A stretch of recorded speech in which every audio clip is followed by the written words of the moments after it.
Әстөк ханның ұлы Сәмеке хан Түркістанда билік жүргізіп, 1730 жылы жоңғар басқыншылығына қарсы жаужүрек қолбасшылығымен аты шықты.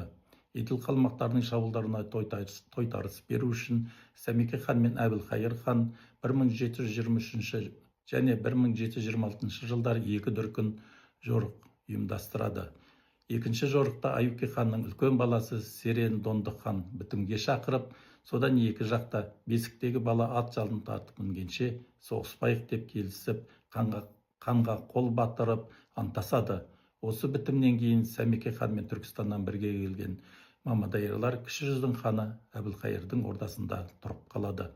Мамадайырлар Әбілқайыр ханның қалмақтайшыларымен және кейіннен Ресеймен болған елшілік және сауда байланыстарының белсенді қатысушылары ретінде тарихта аттары шықты.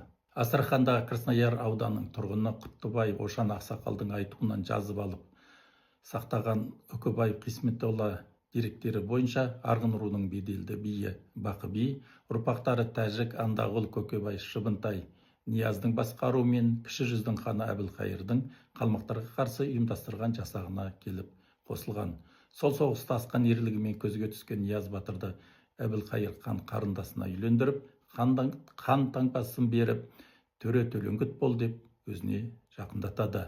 Басқа ағайындары да топтасып ханның ең сенімді адамдары болып қала береді. Осы орайда атыраулық Мамадайырдың ұрпағы Нияз батырдың Әбілқайыр ханның қарындасына үйленуі мен Шұбартау төлеңгіттер ішіндегі Мамадайырдың өзі төре тұқымынан Күнай атты қыз алу сияқты деректердің болуының өзі олардың арасында төре әулетінен қыз алатын құдалық дәстүрдің болғанын айғақтайды. Міне осындай қисындар негізінде аталық әулетінен шыққан Мамадайыр мамашықтардың беделі төрелерден де кем түспей, олармен нағашы енді туыс болғанында